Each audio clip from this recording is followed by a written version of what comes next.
Just like everyone, my life is jam-packed. I'm always on the move, but self-care is top priority for me. That's why I'm a part of the Texture Club at my favorite salon. My easy monthly subscription to the Texture Club solves everything.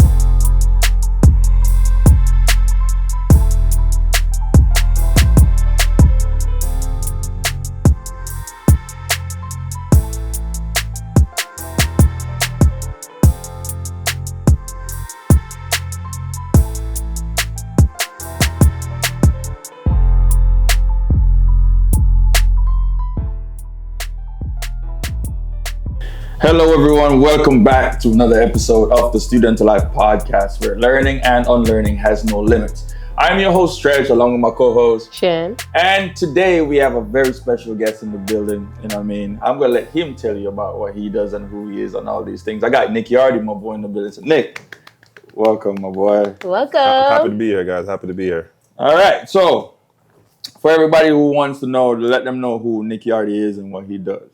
So Nick Yardy is a businessman, a creator, an influencer. I kind of do it all type of guy. Nice. So I somebody said to me the other day, and I was like, you know, it's probably true. He said, online you look like a pimp. I've gotten that a lot. I find it insulting though. Because the pimps back in the days is not what the pimps should be looking like now. I find it insulting a little bit, but I can see how people think that though. But why would you find it insulting? Because I feel like I do so much more that, like, on the surface, it just looks like a guy that's just or in contact or has all these women. You know what I mean? Which is what we all know what a pimp is. Right. But I feel like I do so much more. Then, you know. A perception. I'm really, like, I do a lot with OF, like OnlyFans. Yeah. You know what I mean? A lot of behind the scenes stuff. I worked with the platform for years. I made a lot of money with the platform. So that's kind of how I feel like that kind of came into it. People just kind of see me and they're like, he has a lot of girls, right? And he seems to have money. So he must be a pimp. Right. So that's the thing. Like I was saying, I'm gonna say earlier that perception for a lot of people is what they see. You know what I'm saying? Like a lot of times, like doing stuff like this, they'll understand that, you know, you do other things other than just what you do online. Yeah. You know, you do behind the scenes stuff. You get sponsorships, you get endorsements, like you create different content. Like a lot of people wouldn't understand unless you actually, you know, come on stuff like this and you tell them, because all you do online is just you're right.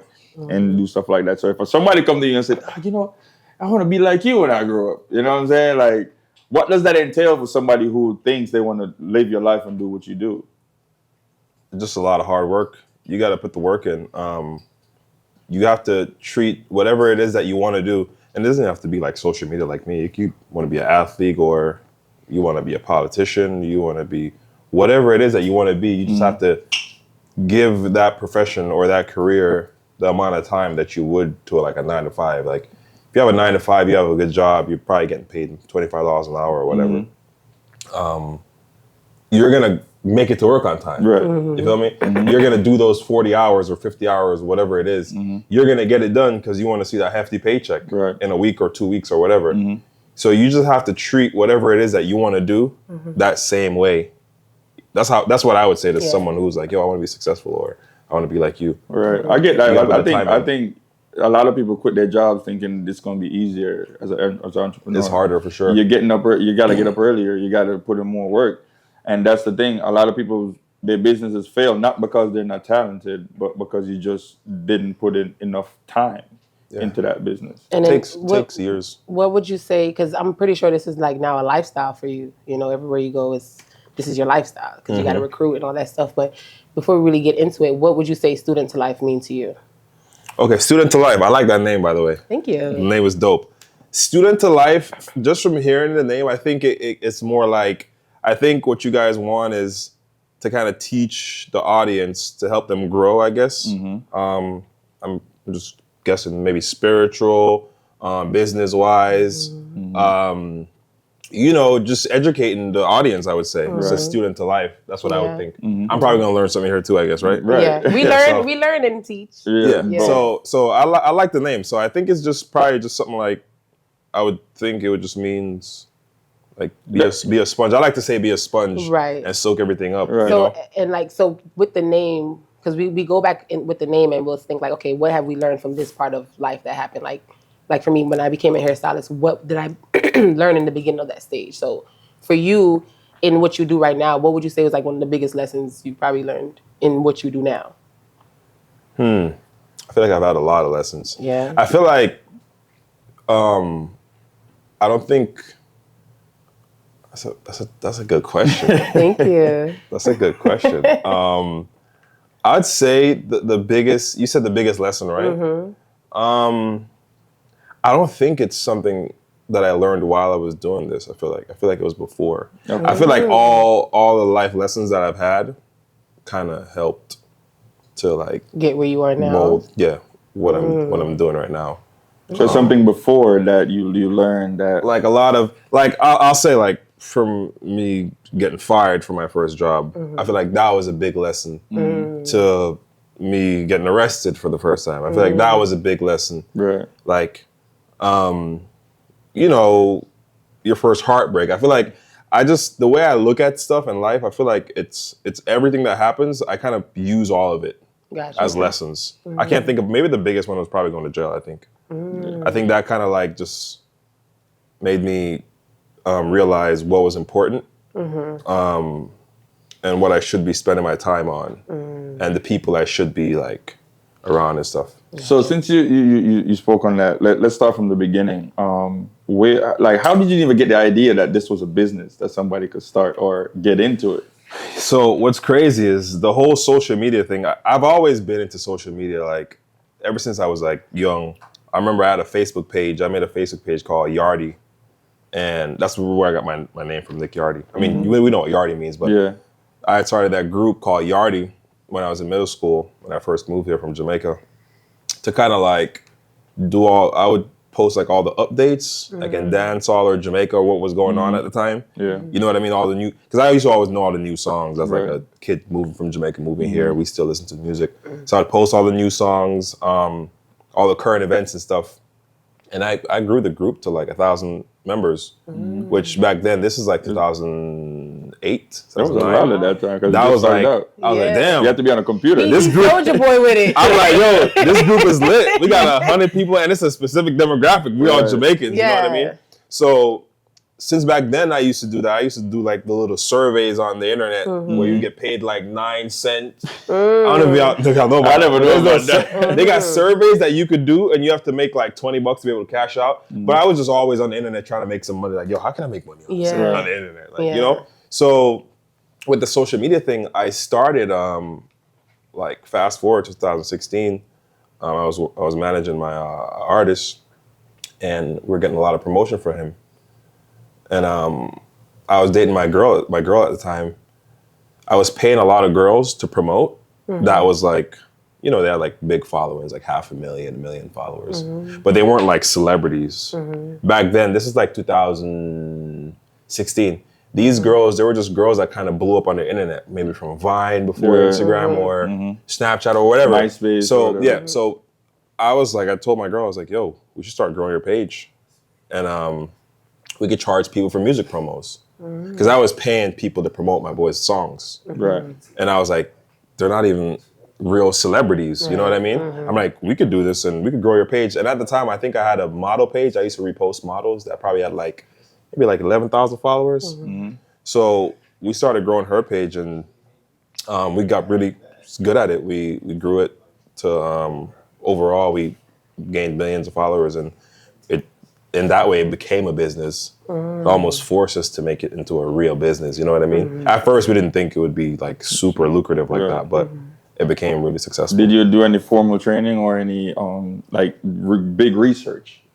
Honestly, back then in 2016, to grow her page, I did the same way I was doing my model page. I would follow and unfollow people. That's how a lot of people started out. Back then, Instagram didn't have rules. You can't do No. that anymore. If you do it too much, back now they then, block you. you could follow like a lot of people without it like Flagging catching you. up. So Yeah. I would go private, follow only Everybody. guys. I would follow only guys from her page, right? Because I know like they'll see a cute girl on the profile picture, they can't see the page because it's private. Most guys are gonna follow back, Right. Yeah. So when they follow back, I would unfollow them. Like once I see the follow, I'll just unfollow. was a Unfollow thing. them. Some guys would unfollow if they notice, but most guys Right. don't even Don't know know how it. to check that. Right. So we started growing the page like that, and then we just started making a lot of content, and the content really blew it up. But that was like the rough start, like probably to like maybe like 20,000 followers or something. But the content really made it into a business. So why didn't you keep going with the page because now look like Tropics is doing it. You could have probably been the leading person doing that. Like Yeah, with the Yardy page, right? Mm-hmm. So it was like a Facebook group, and I ain't gonna lie, I was kind of asleep on Facebook for a while. You still trust me? You still No, I'm lit now on Facebook though. Oh, yeah? Now I've since like my Instagram got deleted last year. I remember. Yeah. Around I think October. Yeah, you remember? It was like yeah, November. yeah, around that time. Yeah. And I got on Facebook when that happened. Yeah. You know, I started like dabbling into all the different platforms, and I started seeing like Facebook is really on top still. Yeah. Like it's still number one with the reach, the interacting, all of it. So I started using Facebook more. I wish I would have kept the Yardy page going though. I still have it. It's still there, but they mostly use pages now, not really groups. Right. But it's a group. But those followers could transition over to, Instagram. to Instagram or even to Facebook Yeah. if you made the page, because in the groups they have everybody in there. So when you post, everybody's gonna see it. Yeah. So what you could do is just transition from that to an actual page, because Tropics, they did the same thing. Shade Room, all of them did the same thing. They started from like around the time he was talking about, around 2008, when MySpace was going out of style and High Five. That would have been dope. all of them. And I feel like, not to cut you, I feel like there's not really a Jamaican page like that. Or am I tripping? With all those like a Shade Room. no, Shade Room is different, Or- though, but they started the same way. That's what I'm saying. Yeah. And I'm thinking like, I know you have like the dance hall. I'm saying, is there like a specific have a Jamaican Carib- page? Yeah, They don't have Tropics is that page. That you have Pink Wall, you have a bunch of them, but That's in high volume like that? yeah, Like, Pink Wall, like Shade Room? Pink Wall. Well, yeah. no, not that big. not that but- big Oh. though. but Nobody. I've heard of Pink Wall and Tropics. Yeah, Pink Wall and So, Tropics. so are the there main is ones. some. Yeah, but there's a few of them. I probably should have kept it going, but Yeah, you would probably been, because you wouldn't be doing it for just the Caribbean. You would be like for like now No, you're back on a then it big was- platform But that's the thing though. That page was kind of dedicated to that though, to just Caribbean, because the page was called Yardy. right? Like, I used to only post new songs. Jamaican. It was a Jamaican page. you What's know? the difference? What do you think the difference in the demographics are with the Jamaican culture and the American culture? As in what? As far as just the support and stuff like that you get? And I mean, I think both you can get a lot of support, but it's just a bigger audience with the U.S. market or the English, not the English, but the American market. Okay. You know, believe it or not, we're really small. Yeah, we are. Like Jamaica is super small. There's only there's less than 3 million people that lives in Jamaica, the island, and you want to do the math. the There's ones that probably are on like maybe social media. 10 million Jamaicans in the world. I would. At max, maybe 15 million. I don't know. Yeah, because That's not a lot. to be It's honest, not. every country, I don't care where you go to, you're gonna find a Jamaican there. You're going to find Jamaican. You gonna American. find them, Yeah. or you're gonna find the culture, because our culture is so It's everywhere. big. You know, The like island is small, but we're yeah, big. we're- Like, I think a big we're a population. small. I don't think the population is that big. Even off the It's island? just yes. I would Off- say so. off In the island is Jamaica, probably there's less than 3 million people that live in Jamaica, and I would, when you think about migrating and all that, I would say maybe you could times that by 3 or 4, right? So it's probably less than 15 million Jamaicans in the world. Okay. So it's small when you think about it that way. You know what I Right. mean? But the stuff that we do when it comes to music or comedy or stuff like that, influence. it's huge because our influence is massive. Like we probably got 50 million people, but our influence is like 250 million. Right. You know what I Right. mean? And then you have maybe a billion people that they probably don't listen to reggae on the regular, but they've heard reggae or Yeah. they know who Bob Marley is. They know stuff about Jamaica. You know what I mean? Yeah. So I feel like the U.S. audience is bigger when it comes to stuff that I do, like content creating. But having a strong Caribbean following is also good too, though. Right. You know, So what like What else would you be doing though, if not this? Because you said you basically just fell into it and realized that I'm good at it. I was gonna be doing something on social media. I feel like, because like I said, from the group to my ex that I was working with, I even started a record label. Now my brand, the Nick Yardy brand. I've always been into like the social media world. Right. You know what I mean? And even like stocks. Like I used to trade. I haven't been doing it as much, but I used to trade. Like I used to just always tell myself like, "Yo, I gotta make it." Yeah, somehow. You feel me? Somehow I gotta make money. And I used to sell even sex toys on eBay Yeah. before I even started social media stuff. But it was just always something I used to think like the internet. I could sell 20,000 products in a day if I make it lit enough. Right. So you love what you do, you enjoy what you do right now. Yeah, I do. So you said you came up here when you was a teenager. Yeah, I moved from Jamaica when I was 12, What year was that? 2008. I moved here the same year. Really? Yeah. What month? September 1st. Damn, I came December. I forget the day. I think the 6th. Yeah, because there was a hurricane. We were supposed to move like 2 weeks before that. There was a hurricane, so we had to delay the flights and everything until like 2 weeks later. So I had to fly on September 1st to come up. Never forget that. You probably never forget I'm that. trying to remember time, the hurricane. I don't remember the You hurricane. remember the That hurricane? year, yeah. I mean, I was like at that point I was 12. But Damn, yeah, I moved here when I was 12. I'm Did older you- than you by far. Did so your parents? Because I'm interested to know, like, did you grow up with both parents in the house? No, I didn't. I grew up with a single mom. My dad was around, but I didn't grow up with my dad though. Okay. How do you think that impacted you as like growing up? I didn't really notice it much at first, but I feel like the older I get and more things that I learn in life, I start to notice like, damn, I see now why Why? you need a dad, because there's certain things that a woman just can't teach you. That's Like they just doesn't matter how they want to do all this, and then no matter all what. this type of Right. gender stuff and all that. There's just certain things that if you want to be a man, you have to learn from a man. You know what I mean? Or either you have to learn from a man or you learn from your mistakes. But sometimes if you had a dad around, they could teach you certain things And where you don't have to go through those mistakes, Yeah. even though some people still, but I noticed some stuff in life that I'm like, damn, if I had my dad around, maybe I would have known this, or Have you been? But to therapy? also, have you been to therapy before? yeah, I have. But let me finish though. Also, there's a huge benefit for having single moms as well, though. Yeah. Oh yeah. You know what I mean? I feel like if I didn't have a single mom, I don't think I would be successful and be able to do certain things that I do. You know what I mean? Like how I was saying, like there's certain things that I feel like happened. I don't think it was a specific thing. Like even me having a single mom, you go to jail. Like I put all that together, and I think that makes me the man that I am. But that doesn't tailor to everybody, because some people turn out Yeah. different. You get what I'm saying? Like a lot of people are not able to have that level of self-consciousness to say, hey, I learned from all these mistakes that I've made by messing up, going to jail, all these things. Like there's some mistakes you can't come back from. There's some dudes that made some mistakes and probably went to jail for half their life or even all their life. You get what I'm saying? But if you have that self-consciousness to say, all right, I made all these mistakes and then I'm going to learn from them and move forward, or I could let these mistakes define who I am moving forward. That's why it's impacting me negatively or positively.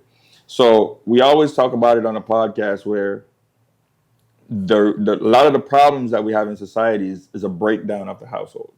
So if mommy's missing in the household or daddy's missing in the household, that child is lacking in a certain area. You know what I'm saying? And then they grow up with that mindset, and it just continues and continues and continues. So I feel like you realizing that is actually a positive, a great thing, because not a lot of people would be able to say, if I had my dad, this would have been different, but I'm glad it wasn't that, because I wouldn't be who I am now. You get what I'm saying? Because a lot of people don't have that level of... And that, because some people are in denial. It's like a touchy subject, Some people, when you think about it, like dad or missing a mom or both parents, it's so touchy, so they kind of just... Sometimes it hurts so much that they just shove it back there, so they don't even want to acknowledge that it did affect them, but it affects us. But it's good that you did therapy, though. Yeah, I still need to do more, but I definitely did a lot. I did a lot of therapy. Yeah, I've been doing. My therapist told me to not come back so often, though. I didn't know.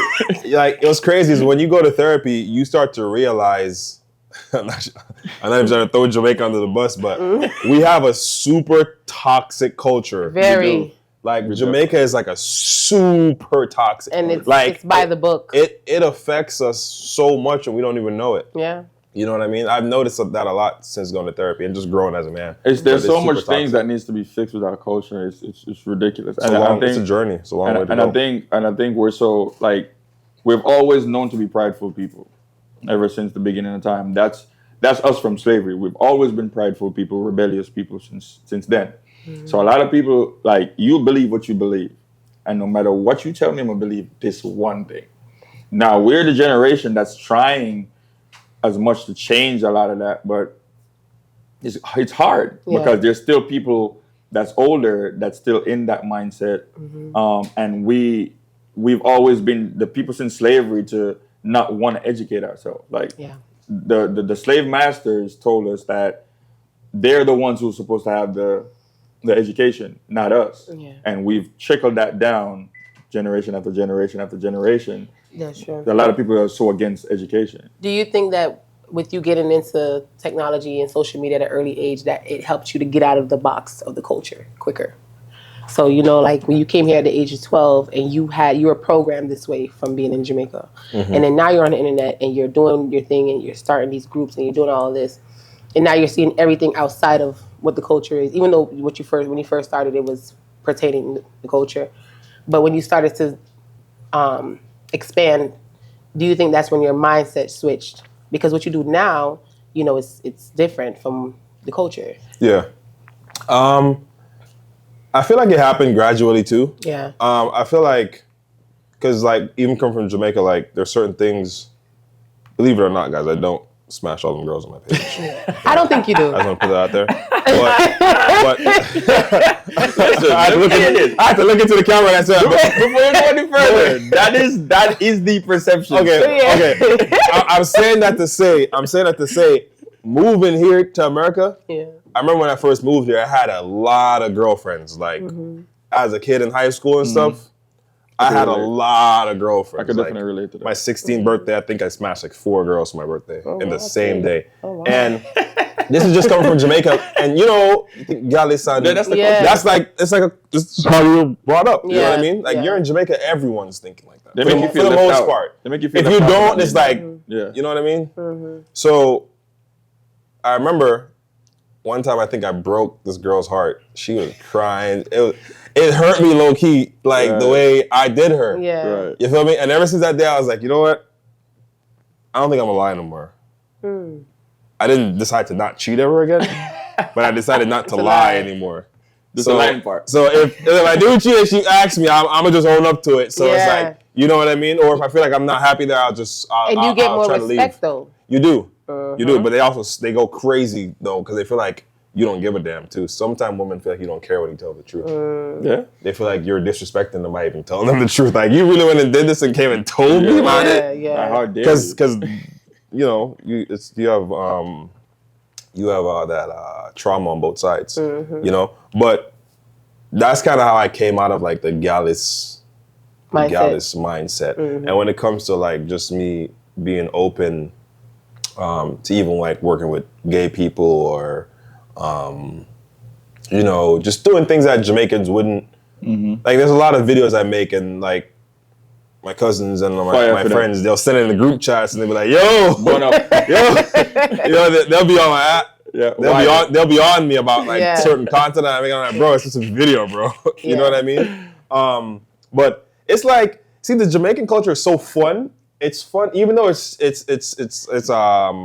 toxic. It's fun too. Of course. You know, and because we're prideful, we make the best out of. That's why everybody wanted to be it. Even if it's like we could be having the worst day. For the most part, you'll walk in, you'll be smiling. Like you won't know that we're having a bad day. You know what I mean? Yeah. Because it doesn't even matter. Like we could probably have the same shoes. We're gonna clean it every day. Yeah. You know what I mean? You're gonna never see it dirty. We're gonna Pride. So we have a lot of pride. But I feel like back to your question, just when it comes to me breaking that Mindset. cultural curse, I don't know if I want to call it curse, but I feel like just educating myself about stuff and even going to therapy. Therapy was a big part of it too. Yeah, it helped you Because unpack it a lot made of me shit. it made me realize a lot of trauma that I went through that I didn't know I was going through. What pushed you to that point to say I need to go to therapy? What pivotal moment in life pushed you there? How can I word that? So, therapy, I feel like I went to like couples therapy. I was. That's where you started? Yeah, I was with my partner, and Oh wow, we both nice. decided. It's crazy because I felt like she needed to go to therapy, right? And she wouldn't go unless I went. Yeah. She felt like I needed to go to therapy as well. But I feel like me being prideful and my ego was telling me I don't need to go to therapy. But after I went with her and stuff and I started learning, I was like, damn, I definitely needed to go to therapy. And even just me learning stuff in therapy, I now know that I still need to even go back. Because it's like so much stuff that happened that you don't think affect you and you don't think you make decisions because of these things, but you really do. So it was just something like that. Like my partner wanted me to go with her and I went and I loved it. Nice. So did I like to learn. Did it bring you guys closer together after doing that? I don't think so. It didn't, but it opened my eyes to certain things, and I feel like it opened her eyes too. too. So a lot You know of what I things, mean? Because sometimes the therapy might show you that you guys don't need to be together. I was just about You to know say what I mean? that. Right. It you could both be maturing, but sometimes it's just like you don't really need to be together. Yeah. So all right. So now that we know who Nick Yardy is, let's get into some other things. So I know a lot of the women you work with, they do OnlyFans. And so how do you, like, I've never really had a conversation, I had an interaction with somebody that did that type of work, like sex work, basically. So what are those women like being around them and talking to them? Like, what is their mindset? Is it like a survival mindset where we have to do this, or do they and actually enjoy doing this thing? I think it's both. I think some women, most women, I would say, they get into it off the survival mindset. Right. Because it became such a big thing during quarantine. Girls were making millions of dollars. So people from the outside are looking and be like, damn, she's doing this, she's making all this money. I'm about to just go do it. Yeah. So a lot of people started during COVID, I think, based off the survival mindset. Their job might have slowed down because of COVID, or they just wanted to make more money easier. So they came in with the survival mindset like that, you know? But also I think some girls, they love it. Yeah. You know what I mean? I think it's a smaller percentage, but some girls, they love doing that type of content. Some of them, they might have been doing worse stuff when it comes to like the adult industry. Yeah, probably And been now, through some things. yeah, and now it's like they get to be in control. A lot of them been doing porn for so long, and like, believe it or not, porn stars don't really make money like that. Really? You know what I mean? They Especially don't make, nowadays. They make money, but they don't make like decent. They're probably making maybe, I don't know, like 110 A year. a year, which is like, you know, you could probably pay your bills, whatever, but that's not really to do all that, to be, you know, to be out there like that. I don't think it's worth it. But so OnlyFans helped a lot of people like that. Right. You know what I mean? Where they could be in control of their content now. They could own it versus just getting paid, and then these big companies make millions of dollars off of it. What was your vetting process like? What is your vetting process like as far as going to choosing who you want to work with? So for me, I feel like I've known before I start. I've only been making content for now. It's been a year and a half, Oh, okay. right? So before I knew a lot of the girls, because I've been in the social media world since 2016, but I didn't start making my own content until 2022. So I knew a lot of the girls already. So most of the girls I work with, it's been people I've known for a while. But then like just finding girls, I'll work with girls that I see go viral, or if I see their content and I like their content, I'll reach out to them. I do a lot of skits now too, so I'll reach out to girls that I feel like they're funny or entertaining, or people I see people gravitate to, or girls that I'm a fan of, and I might meet them, you know. And also word of mouth. A lot of times, like other girls, they'll reach out and be like, "Yo, my girl's in town. She wants to work with you," and if it makes sense.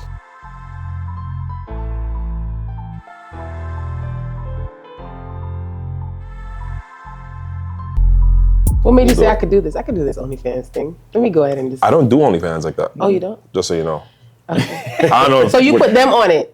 You don't have. You're for the not most acting. part, most of the girls I work with, I'm not like in contract with them. I'm only like Just for working content. with one person. But when it comes to like the content, yeah, I don't do. The content. Yeah, the I don't actual like. I don't like do filming. like actual. Okay. So have you thought Videos. about like creating like a agency for something like I this? have thought about it, but it's very interesting working with a lot of women. You know, it gets very rowdy, especially in that field, because like I said, most of them, they're doing it like as a survival type. Right. They're not really doing it because they love it. So you might have a girl, she might go hard for the 6 month. She might make $500,000 in that 6 months, but then she make this money now, and she's just like, okay, I'm just chill. She's content. So for the next year now, she's just chilling because she felt like she made more money than she ever had. But from a business point of view, you're like, yo, what are we doing here? Like, are you gonna send content? Right. Like, are you gonna shoot? Like, you have some girls, they blow up and then they don't post. They post like 3 times in a year because they're traveling, they're meeting new guys because they have like a popularity now. They're meeting celebrities, and their mind just kind of go off of like them being a brand. So it's constantly, you're constantly refreshing the type of women that you bring in. Yeah. For me, I post every single day, and I've been posting like for the most part almost every day since I started. I always make sure I have a lot of content, but it's different for women. They don't really, like I said, it's the ones that's like doing it for survival mode, just to pay their bills.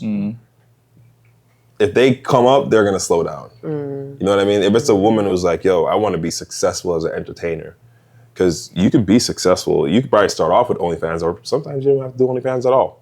You know what I mean? It all depends the work that you're gonna put in. It's like those porn stars.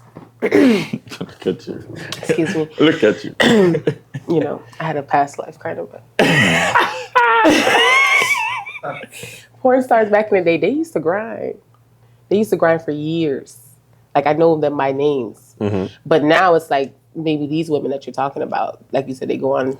Yeah, it's a lot easier now. It's a lot easier because with the internet, you can just blow up so fast. Yeah, you know what I mean? You do the right video, you can just blow up. Maybe an artist calls your name, or you have like something go on. Like, you can blow up so fast. And a lot of them, they're young, and sometimes they need money at that point, and they'll get the money, and then they get content. Right. So you think some of these girls, like, have you had conversations with them like behind the scenes, and you realize that something is wrong mentally with some of these people? Some of them. I've had conversations with a lot of the girls. Most of the girls that I work with, I'm super tight with them. So a lot of them, they're my friends. For the most part,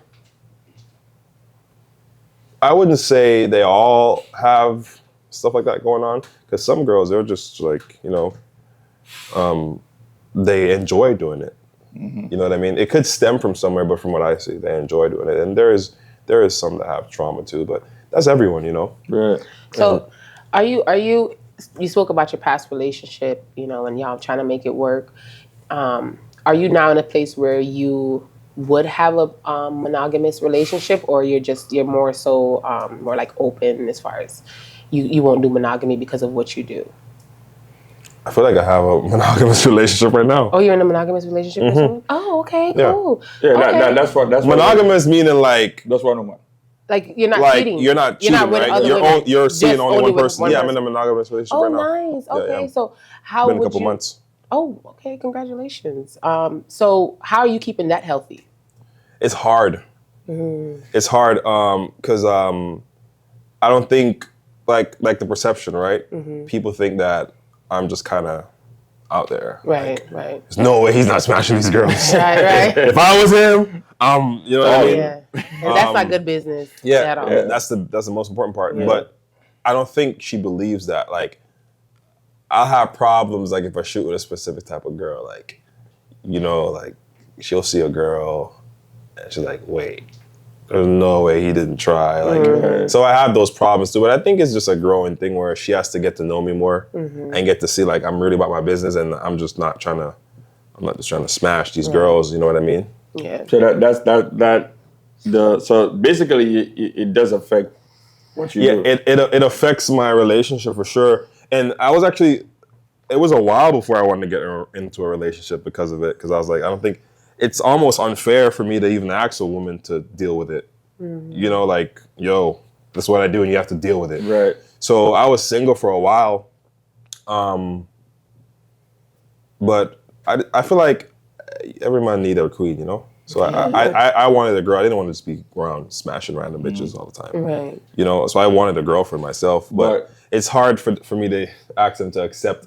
They'll see me on a video, like a girl will have her foot on me, and I might have my hand on her booty, and she'll be like, I know he smashed her. I'm like, bro, it was just a video. Yeah. There's multiple people there, I feel like it's also because like the influencer world is so new. Yeah. Because if I was an actor and I was kissing a girl or blowing her back out in a film, my girl probably wouldn't care, you know? Yeah. But because it's such a new industry, and it's like a lot of ego in it, I think that's what a lot of it comes from. I feel like at the end of the day, so as long as somebody knows you and knows who you are, it shouldn't be a problem. Like I've had the same problem for a long time.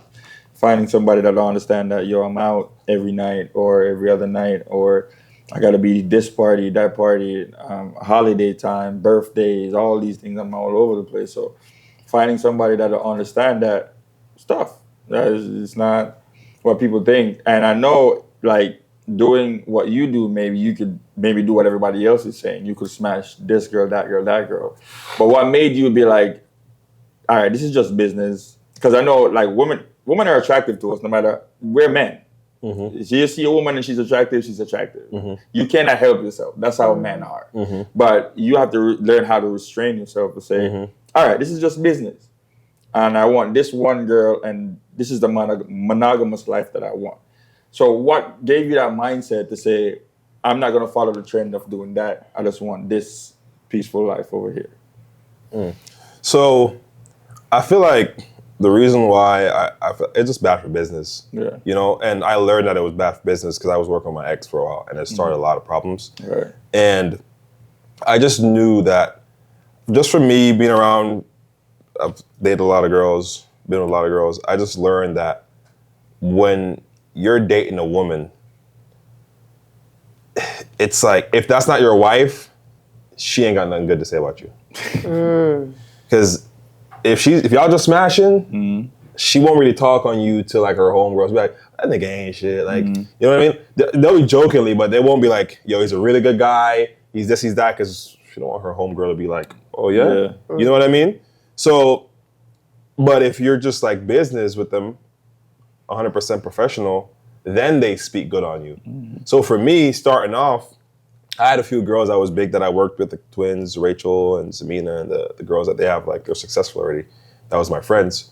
But in order for me to really gain and get like a lot of girls to work with me and respect my work, I can't smash them. Because if I do smash, the word of mouth won't work anymore. They might go say, oh, yo, he can fuck. You know what I mean? They might go say that, but then a girl's gonna be like, I'm gonna get the wrong type of energy. Girl's gonna come in just for that. You know what I mean? Or feeling like that's what I'm looking for. So I feel like me not starting off that way and not smashing these girls, I feel like it made my brand so respectable. Credibility. You know, like a lot of women came in and like, yo, I heard about you from so-and-so. She told me you were super professional. I have girls pull up with their boyfriends. Like it doesn't matter to me, you know what I mean? So for the most part, I just decided that I feel like if I do smash these girls, it's gonna be I'm just gonna have so much problems and it just won't be fun anymore. It's gonna end up being stressful because then girls get jealous. They're like, why aren't you posting my video first? Why aren't you doing that? You're doing that. And don't get me wrong, I have smashed some of them. I was gonna ask you in the beginning, it was like I've moment. had examples like for one, I smashed this one girl. Oh yeah, I'm here for the stories. Literally, I had her on my page for a week. And I had to delete all her stuff on my page. Why? Because, like, it's a huge thing happened behind the scenes. Like, where we smashed and we made... And it would hurt so much because we had so much videos that we didn't post that was fire. And I was looking at these videos like, damn, these videos are fire. But I had to delete it because it's just some stuff happened. I've even had, like, women, like, ask me not to use their stuff because I didn't smash. Oh, wow. So sometimes the women, they're like, a lot, because women hit me up. I started to notice, like, my girl even said this to me. She's like, all the girls that you work with, they want to fuck. And I'm like, what you mean? They probably just want to work. She's like, no. If they're working with you, they want to fuck. And I started noticing, like, for the most part, a Some lot of people, them do. You know what I mean? So I had an instant where I didn't want to smash this one girl. She's famous as hell, but she's just known to be like, you know what I mean? Yeah. So I really didn't want to, like, and I might have been flirting a little bit before I met her. You know, because I flirt a little bit to, like, if I see a girl coming on to me, I'll flirt a little bit if I really want to work with her. Right. But when it comes to it, I'm probably gonna be pussy. I'm a pussy. I'm not gonna smash you if everybody's like, if you're like a known person that I know, you probably just want to smash to say, oh, we smashed. So I decided not to. And when I sent her the video and I was like, yo, I'm about to post it, what page you want me to take? She's like, oh, you can't use my video. And I'm like, wow, what happened? She's like, you're being lame as hell. You didn't want to fucking blah, blah. And she just went off on me. Really? And you hurt her ego. Yeah. I guess she felt like I tried her by denying her. Yeah, because you hurt her ego. Yeah. Not a lot of guys will turn out somebody like that. So if you do, you hurt her ego. Yeah, so she probably wasn't that I didn't professional. post it. She wasn't professional at all. She told me straight up that she wanted to smash. But she was so viral that I was like, damn, I have to get a video with her. Yeah. You know? I'm going to try to do it and try to edit it fast enough where I could post it where she won't be mad. You know? But she wasn't feeling any of that. So you feel like it's becoming a thing now where they just want to work with you just because of that. Some girls have told me that straight up. You know, they've told me straight up, like, yeah, like, I've been watching your stuff and I've been wanting to smash. So they do the have you ever been on OnlyFans and went public, like posted videos with girls? Like, I used to do stuff with my ex, and I have, like, stuff got leaked. Like, I had people leak stuff of me. Yeah. So you can find my dick on the internet. It's out there. Yeah. You know, it's out there. I think I'm straight on that. But I haven't like professionally like done it like, yo, we're gonna make videos, and I haven't like done that. But I've done a few videos here and there. I don't know if they might have seen it. These women, I don't know if that's what's causing it. Work travel fast, my boy. Screenshot sent it in the group chat. Yeah. Work travels fast. Those group chats. Hey, listen, words if they know each other, like especially if it's an industry where they talk amongst each other. Mm-hmm. Yeah, they talk, and once the word gets out there, you're a piece of meat, my friend. Like, you know, they're coming after you. I like turning women down though. I like it too. I ain't gonna lie. It's like when they get mad, I be like, It's almost like I've experienced the same thing you did, where you didn't talk to a woman or give her like dick, and she just don't talk to it at all. She doesn't talk to it. It's dick discipline. And there's these people in positions of power now that could get me like certain opportunities that just because I didn't smash.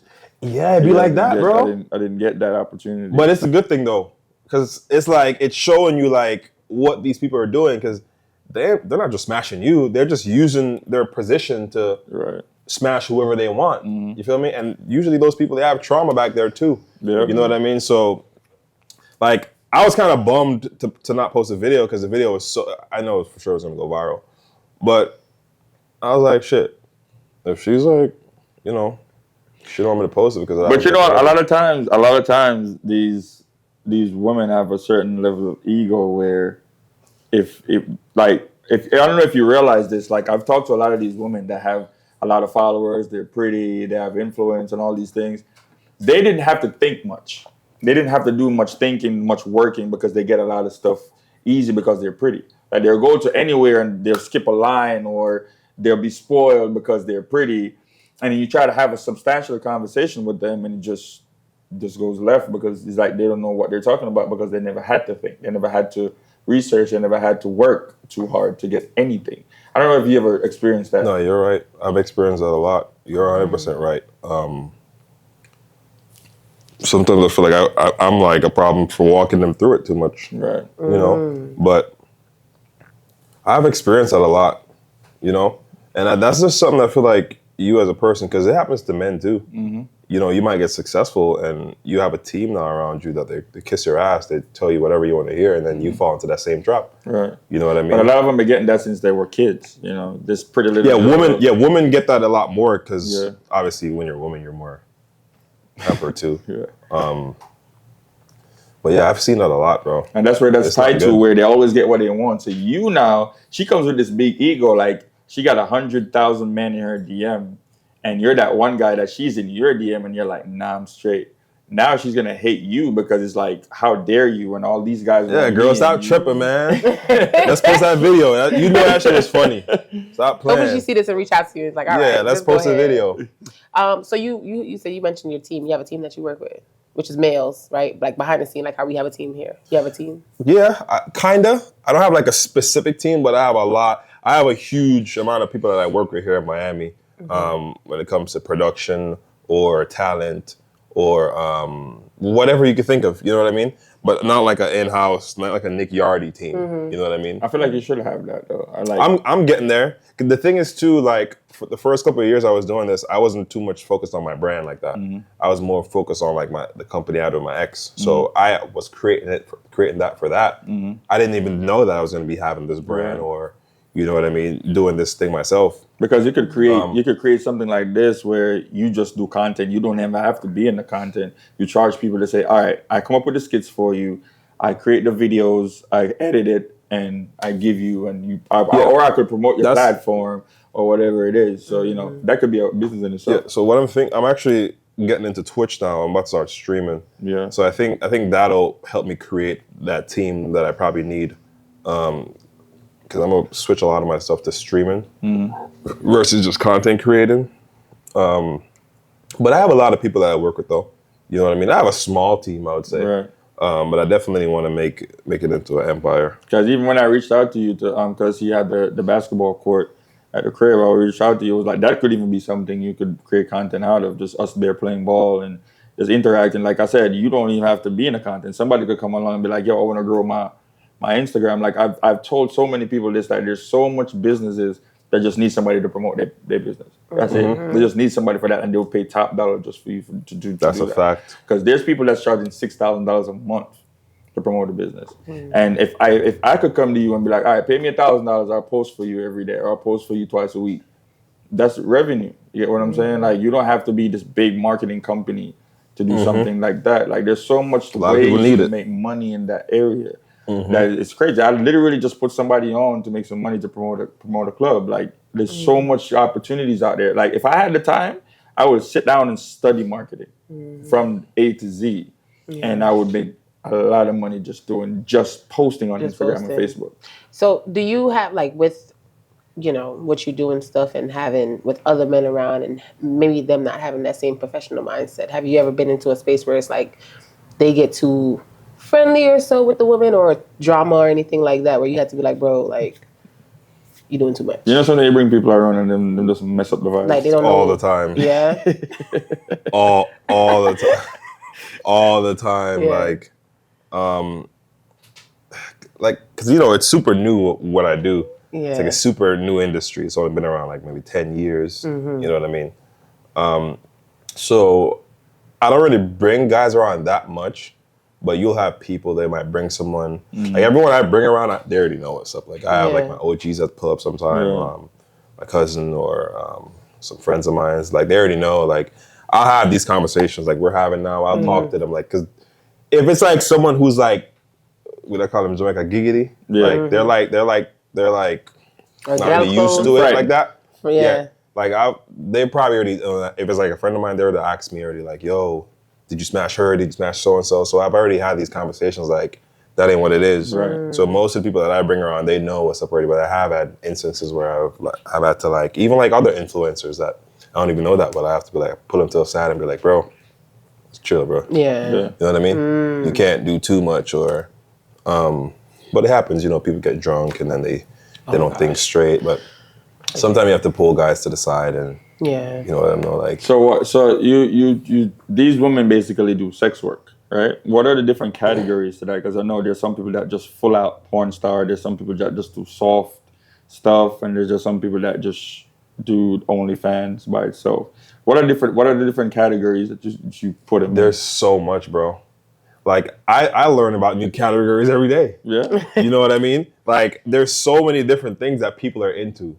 there's so many different kinks. Oh yeah, and, I realized that. This was like- crazy, bro. Like, and they pay top dollar, bro. yeah, like you'll be surprised. Feet, that's I know a making lot of girl. money. Yeah. She like her thing is like she's a dominatrix. Oh, and see, I knew he was going Don't to look at bro, she'll be kicking dudes in their balls, stomping on their balls. Like she has this little thing where a guy will like put their balls and their dick into like a little cage.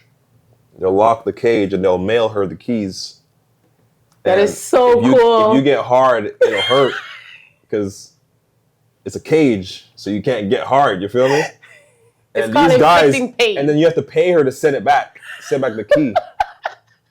And she makes big bucks off of it, bro.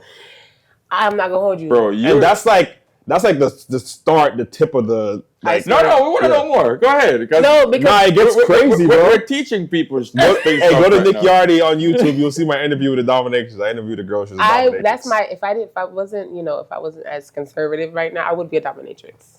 You know what's crazy though? I feel like a lot of women, they want to be a dominatrix just so they could hurt men. Like they just want to be kicking the dude in their balls. Like that's why they love it. With dominatrix, there's also submissive, and I would be submissive as well. It is because the guys, they have to agree. Yeah, they have to want it, and there is a lot of guys that they want it, bro. I think it's so cool. All right, so men pay to see feet. Men pay to see just ass. They want dirty panties. Bruh, like I'm looking at Twitter is the worst place to go to. Let me tell you that right now. So I go on Twitter and I read comments some of the times and I see some of the stuff and I'm like, people are into this stuff, bro. People are into some weird, very crazy. Shit. So what are some of the weirdest stuff that the craziest thing I think a girl told me? Because I know about a guy asked her to take a poop on camera. That I think might have been like the craziest thing I've heard. I've heard stories where guys like to get pooped on. That's actually worse, I think. I've heard that too. But it's just like the idea of watching someone take a shit to Gross. me. Like it's just like, bro. Like I'm just thinking about like money. That's insane. I think a girl went viral like a couple of years ago where she was talking about a lot of girls that fly to Dubai. They go over there and men. It ain't just Dubai though. They keep saying Dubai.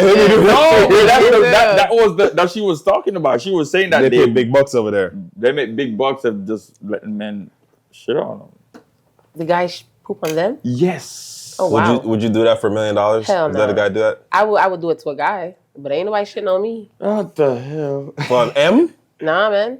I don't even like picking up my dog shit off the ground. And there's some girls would not say no to that. Yeah, I know that, but I am not Yeah, one a lot of of them. girls, they be on it. They say, shit, give me 10,000 right now, I'd do it. Wow. You might not even need to get in the whole Imagine like being peed on. That's different though. That's not That's different a golden to me. shower. Yeah, women love that. A lot of women love that. Now I've never had that experience, but Bro, what the fuck? I will do it. Would you let your husband do that to you? I would let my husband do that to me. Speaking of husband, do you want to be married? All right, guys, have a good one. But husband, my husband. There's no limits with my husband except for taking a shit.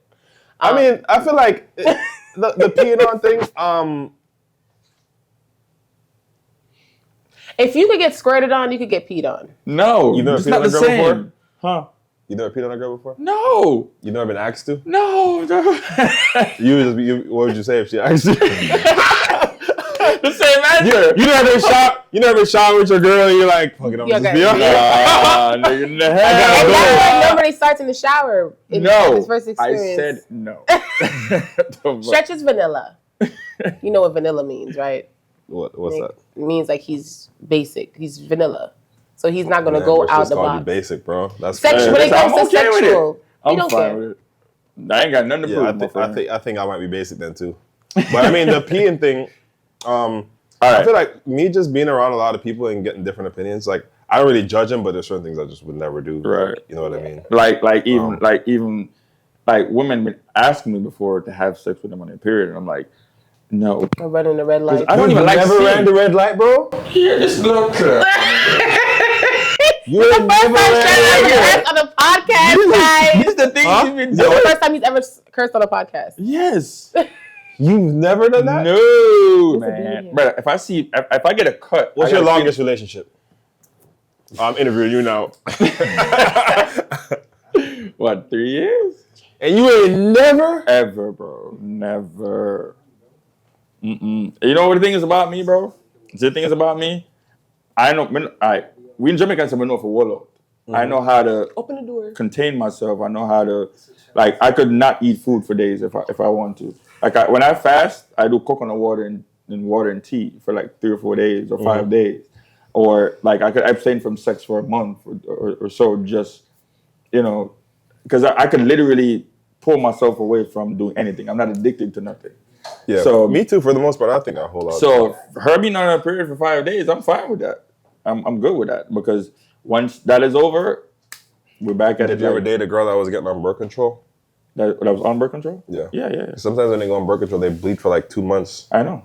You waited 2 months? I can, but I never have to. Stretch Never had hasn't to. been in a relationship for 9 years. She didn't bleed when she got on birth control. No. He always has She didn't other bleed that options. long. I feel you. She didn't bleed that long. Yeah. You know what I think did it for And me the was neck, period stuff? the neck works too. The neck. What I think did it for me, I Googled it. I was like, once Google said it was straight, I was like, I'm in there. So I interviewed a sex therapist before, and she told me it was okay. And then when she told me it was okay, You went home. I was like, well, you know.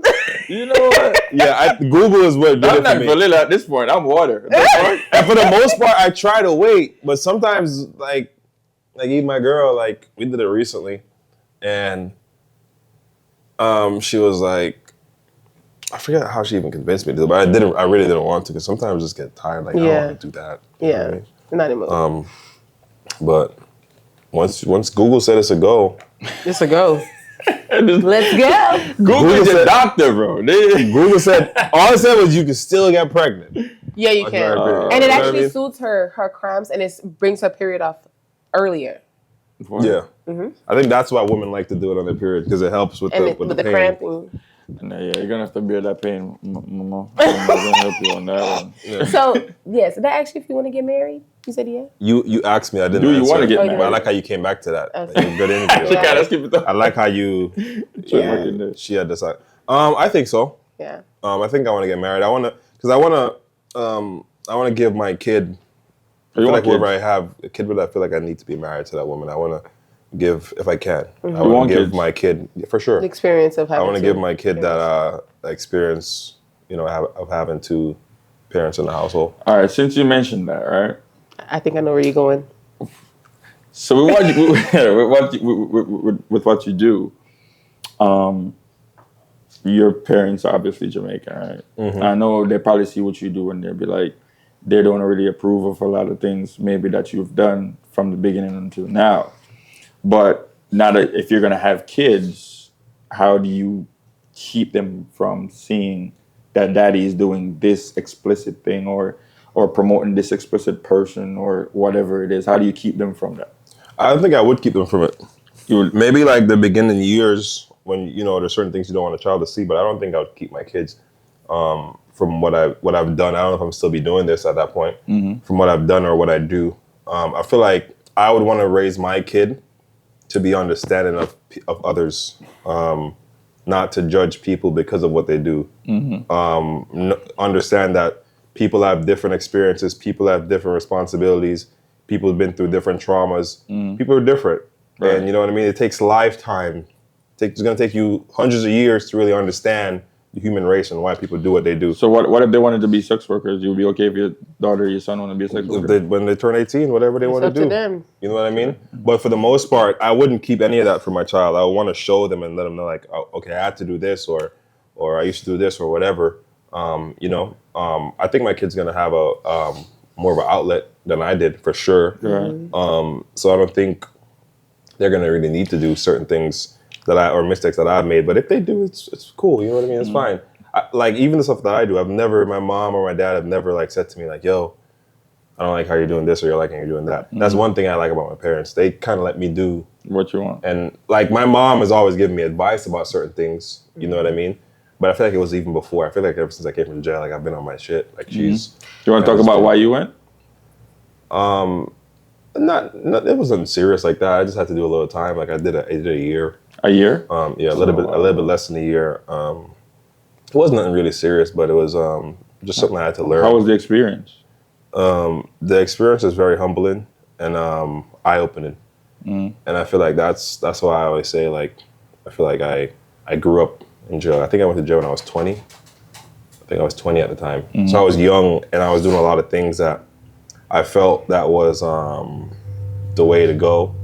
I was really just trying to make money, you know. I thought it was gonna make me successful because I grew up poor. Right. But just me making those mistakes and being in there and being around career criminals, people who've been to jail 20 times, people who was about to go to prison for a couple of years, like just learning and being around those people, I feel like taught me and kind of set me straight, like, and showed me like, yo, you're just wasting time. Like, there's a million ways to make $1 million. Right. You know what I mean? And growing up in the community that I grew up in, like the Jamaican community, the Black community, you think there's a lot of things that we see like older men in our community do, and we think they're lit. We think they're making money. We see them with the girls. We see them with the nice cars. Yeah.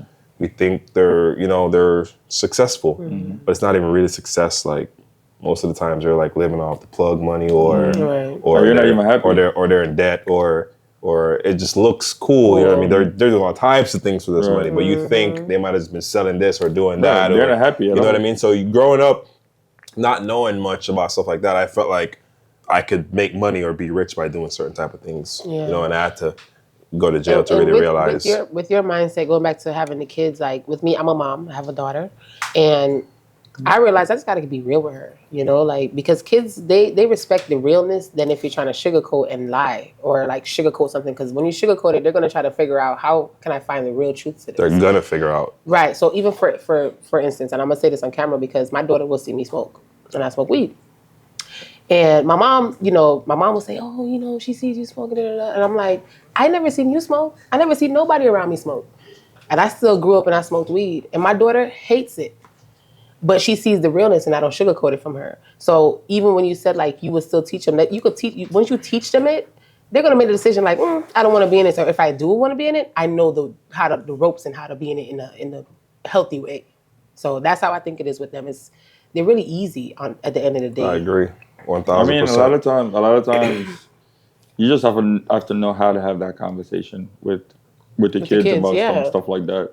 Somebody said something to me last night. Actually, they were like, "How do I know so much about being a parent and I'm not a parent?" And I'm like, looking from outside in, you know, a coach knows exactly what's going on the floor. You probably won't see it, but a coach looking from outside in, he could tell you play by play what's going on. So me looking from outside in, seeing this person make the mistake, that person make the mistake, understanding that this is how it's supposed to be done, looking from outside in is an easier way to depict everything. When you're in it, if you're in the game, you can't see the whole floor that the coach can. You get what I'm saying? So I tell a lot of people, like, when you go into something without no knowledge of it, especially being a parent, there's no one way to do it, but there's also a wrong way to do it. Because a lot of people go in there and just freestyle, but there's certain principles that you should know and you should exactly learn and apply it to each shot. Like, if for a person that has a lot of children, they always tell me, like, people who have 5, 6 kids, even my mom will tell me, like, every child had a different personality. You can't raise the child, number one, like how you raise child number 2. You have all of them, like, me and all my brothers are different. So she had to give me a different type of parenting from them. You get what I'm saying? So that's what I think a lot of the misconception about being a parent is, where a lot of people just feel like, you know, they're gonna do it this way, and the child is supposed to grow up this way. Yeah, and it don't really work like that. Yeah. Yeah. Listen to your kid. Yeah. That's a key thing too. And they see things that you don't even think they're seeing, and it's like, what? Especially nowadays. Yeah. Oh my God, my child, Jesus. Okay, so I think we're gonna go into the questions. No, so the last one that I'm gonna ask. Yeah. A lot of people, like, the first time I had conversations about you was when I had you for luxury, and a lot of people went on your page and was like, oh, this is what this dude does, and this is who he is, and I'm like, nah, like me and him are cool. He ain't even like that. So, what do you think some of the misconceptions are about you and what you do? I feel like a lot of people, they think that I'm a pimp. That's the biggest misconception. Yeah. I'm not a pimp, guys. He's not a pimp. I help a lot of women make money though, Yeah.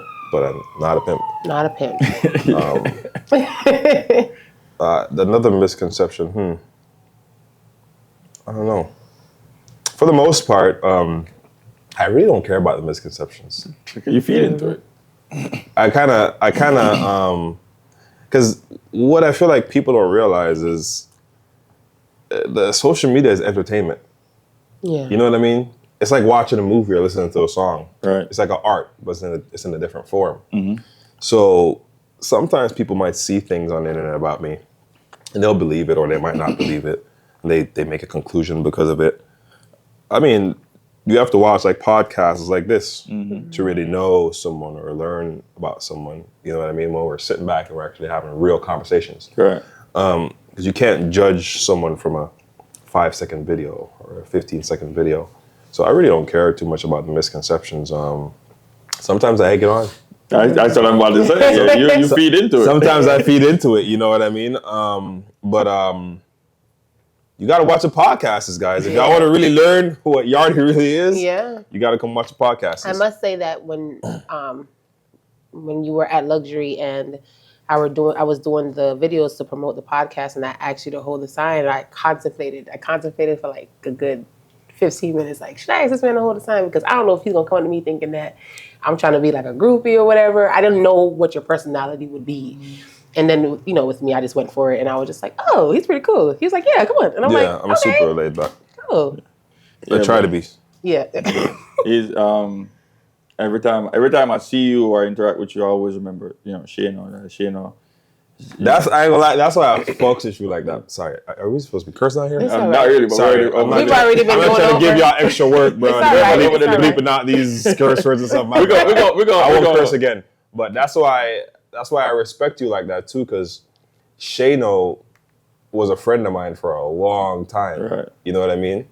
And Nice. anyone who I really saw him around that I know he messed with like that, I would gravitate to it. That was like my boy. You know what I mean? So ever since back then, I was like, whatever you want to do, just hit me up, bro.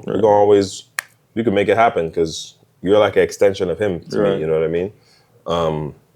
But I try to be really laid back. I've noticed certain things, like I'll meet people and they'll tell me certain things that might have happened. I'm like, damn.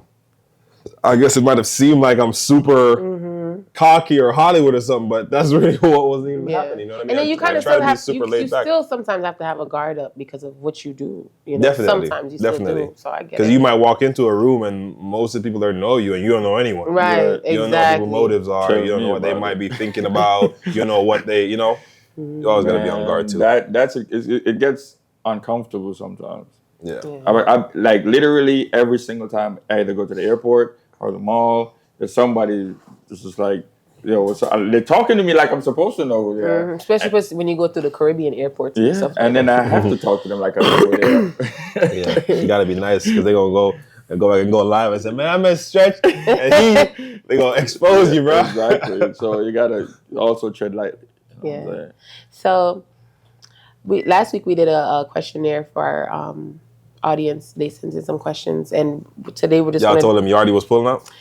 Not this week. It's gonna be a surprise for them. But okay. Now you get to answer this one question that we're gonna do. All three of us are gonna answer. Oh, you guys thought of the questions? No. Somebody sent it. Oh, it's like random they sent questions. It in. Yeah. Okay. So this particular question, it was about secrets in relationships. So I want to get your perspective on that and how you what you think about having secrets in a relationship. Okay. Yeah, I'm gonna go first. So you can think about it. I can go first. Doesn't matter. I feel like I don't think you should have secrets in like a committed relationship. You know what I mean? I feel like you have to have a conversation with someone who you really want to be with, and you guys agree that you both want to take this journey together. And I feel like when y'all make that agreement, it's one now. You know what I mean?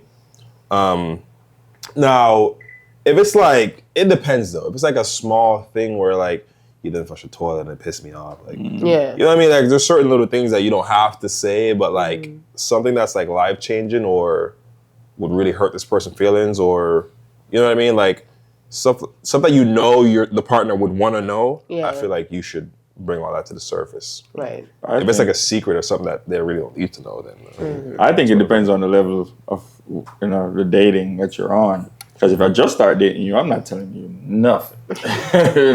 I'm keeping it surface level. Yeah. If it's a point where, say for instance, we're married, right?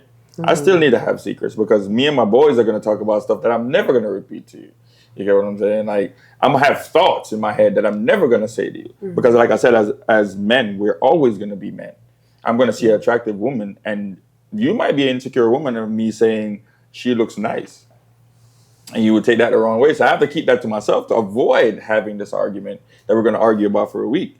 You get what I'm saying? But wouldn't you want to have your ideal woman to not have those type of The insecurities? ideal but situation. some women, it's like it's hard to define that though. Yeah. You might want it, but that doesn't mean you're gonna get it. Yeah, exactly. So sometimes secrecy is good in a relationship, but not depending on the level of secrecy that you're keeping. Because when you're with somebody, that's your best friend, that's your partner. Ooh, that's hard. You didn't see that?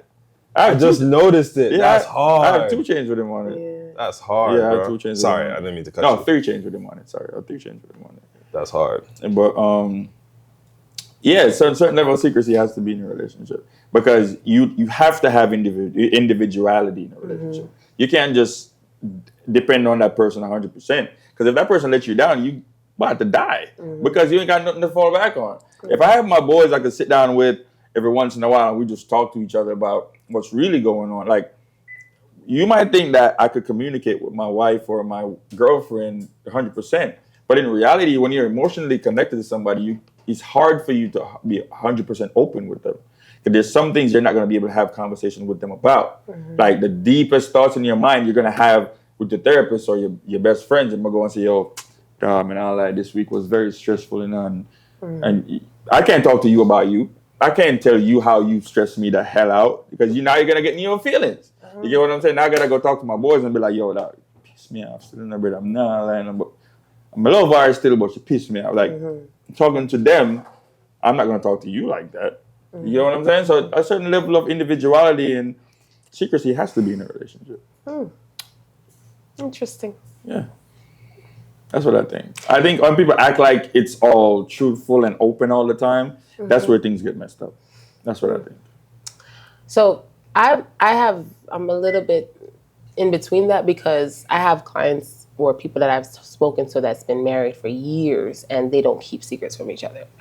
Because a life partner is a life partner. At the end of the day, that's the person that's going to have your back no matter what. When your friends is in their relationships with their person and whatever, they need to know these things. I think in order to avoid secrecy, you have to master communication. Because it's not what you say, it's how you say it. True. So if I know that and when you date, you're vetting your person. You're vetting your woman right now. She's vetting you. She's understanding who you are and all these things before you decide if you want to get married to her, you know? So I believe that in that vetting stage is where you're going to figure out, I can speak to this person about this and that and this and that.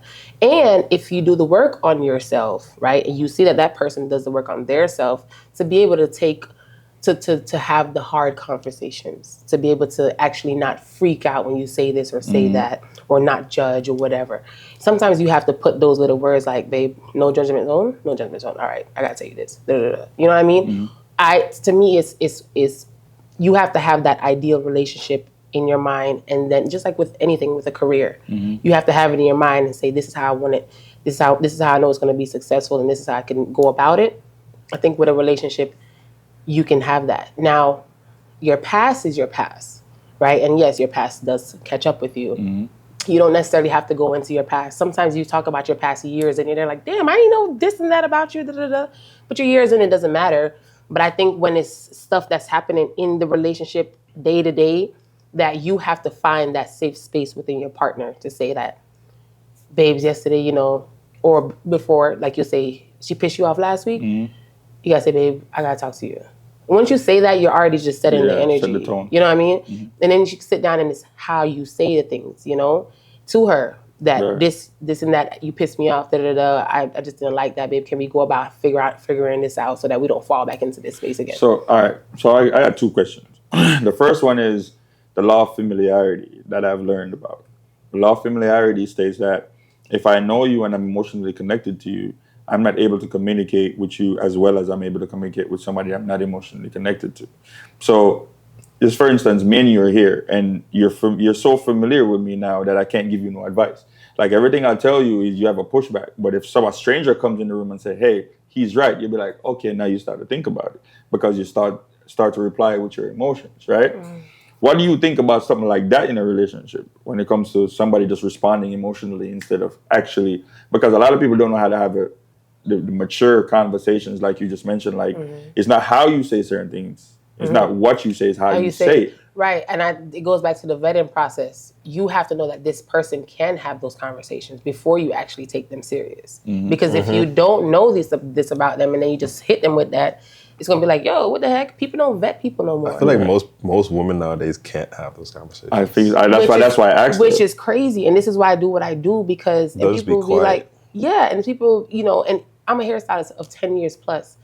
I don't take just anybody, not anybody can sit in my chair. I have conversations with lawyers, doctors, businesswomen, businessmen, people that's married for years and years and years, and they teach me how to be able to I just want my wife to just be able to understand this, or my husband to be able to understand that. It's all just a learning process, and you have to be open-minded. So stuff like, it goes back to therapy, like trauma and all these things will stop a person from being open to just having a conversation with you. You know what I think? I think I said to Tifa, I said to her, I was like, a lot of women need to have conversations with men, because the first thing we're gonna do is shut down. Yeah. If I try to tell you my feelings and you throw it back at me in an argument, I'll never open to you again. Exactly. Ever. So a lot of times you have to know that person from the beginning, like you said, the vetting process, where you know their mannerisms, you know how they handle conflict. Like I feel like if you haven't been through any conflict with me, I can't consider you to be my woman. Right. We have to go through something first. So I see who you are in this situation. I got to see who you are when you're angry, who you are when you just wake up in the morning, who you are when you're hungry, who you are when your belly full. Like I want to know all these things about you before I decide I'm gonna take you serious, because that's what the important part is. Who are you when you go through trials and tribulations? Who are you? And also understanding that everyone's feelings are valid. Yeah. What you feel right now is valid, no matter if I like it or not. But how can we come to a conclusion, or how can we come to an understanding of a solid ground, you know, to be like, okay, we can move past this. You know what I mean? And that's the hard part, moving past stuff too. Like a lot of people don't know. I struggle with that sometimes, with moving past things. But I know guys that are insecure for me doing a podcast, because I'm the only woman in a room full of men, but I know how to conduct myself as a woman. I've done the work on myself. So it just all goes back to that. People just got to do the work on themselves and then know how to communicate it to your partner. You won't have the secrets.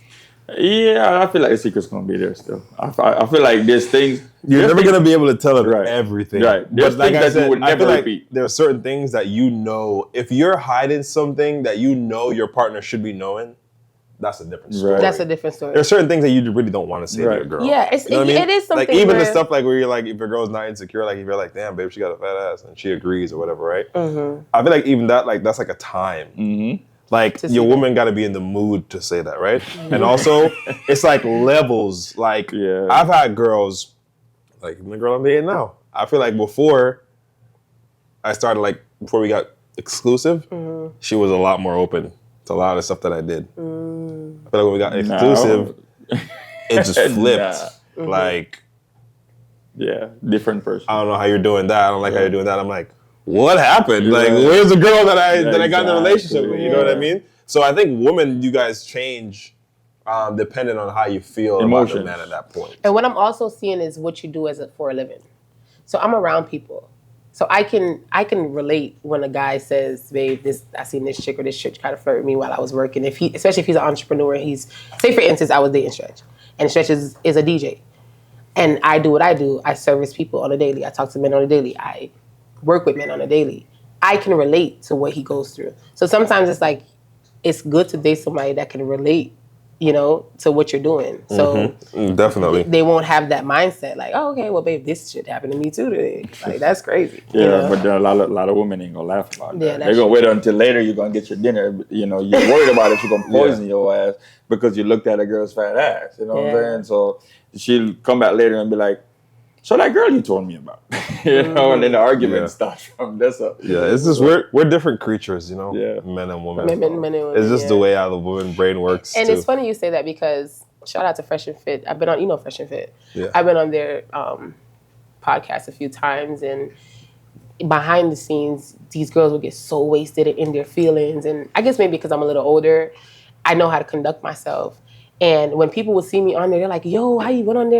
And they'll see the girls act out. And I'm like, these women just have these insecurities. They don't even know how to conduct themselves in a room with somebody. And they get so drunk and wasted. It's like they don't know how to act. So men are typically, that's the type of woman that y'all would probably. Let's not get into that because it's a whole other podcast. Unfortunately. But so we usually finish off the podcast with just one final thought, like advice or a gem or just one final thought for the audience. Kind of like, so I would say kind of like the name of the podcast, Students of Life. Just be a sponge. If you want to be successful, you want to be good at whatever it is that you're trying to do, just be a sponge. Don't have a huge ego. Wake up every day and try to learn something new that day. When you're in that room, doesn't matter how smart you are, just be the listener. Just be a sponge and soak everything up. Yeah. That's my advice. Well, mine is make every day count, man. Like everybody got 24 hours, and even though yes, we gotta sleep, like they say you have to sleep, but use as much of that 24 hours as you can, to be productive, because every minute counts. Like you might find yourself on Instagram scrolling for 30 minutes and not even realize that 30 minutes passed. And you're just there going on while you could be doing something more productive. And this is also advice to myself because I get caught doing all that stuff. We're not perfect. So just try to be more productive. It's an everyday thing to work on yourself. Literally every single day. Like I go to the gym every day, or I read a book or something to pour into yourself every day. Like make every second count. Yeah. That's what I would say to my audience. I agree. Normally I have this ready, but I don't have it ready. But I'm going to go back to what I was saying earlier with vetting your partner. For whoever is dating, even in business relationships, you got to vet your person before you go into business with them. If I didn't know this man that wasn't good at business, I would not be here right now. But it's very important because you save yourself a lot of headache and frustration and confusion. When she said vetting, she mean actually getting to know. Yeah, getting to know. I'm sorry. Yeah, getting to know your person for real without just jumping in there because y'all had 2-3 good dates. Okay? So, yeah, just vet your partner. And women, like, I'm going to say this. I'm probably going to get some pushback for it, but I'm going to say it anyway. Women just have to learn to stop thinking with emotions.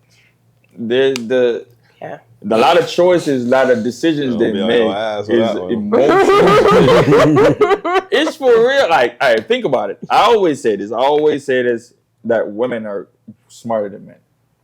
But with the emotions, thinking so much with your emotions, it balances out. Because we are not as emotional as women are.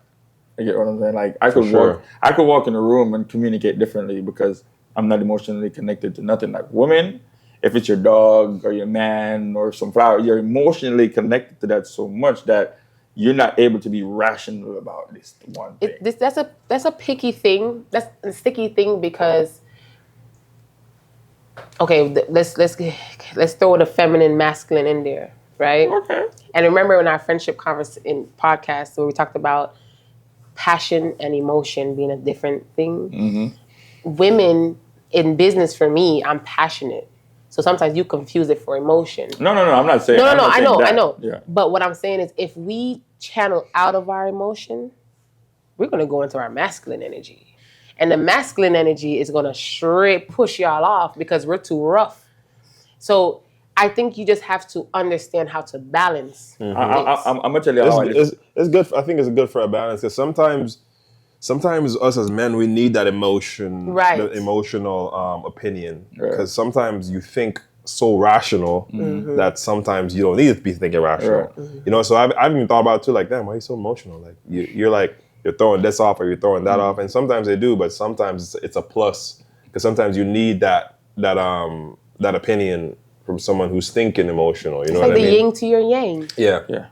You know? It's like a give or take, I feel like. Yeah, it is a give or take thing because just don't lead with it. Yeah, that's the problem. Yeah, don't lead that with your is emotions. the main problem. Yeah. You'll be in a situation where you know the right thing to do, but because your emotions are so in control, you're doing what you feel. There's a difference between doing what's right and doing what you feel like doing.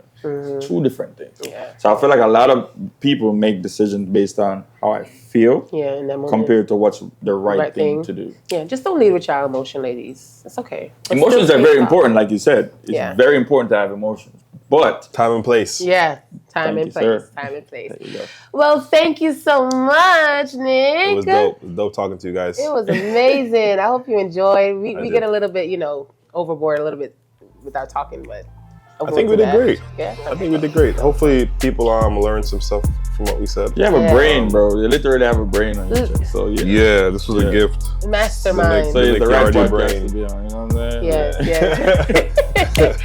So I hope you guys enjoyed this episode. Remember to like, share, subscribe, and continue to support us. Thank you guys for the support always. Nick, you was amazing. And we are out. Students for Life Podcast. See y'all later.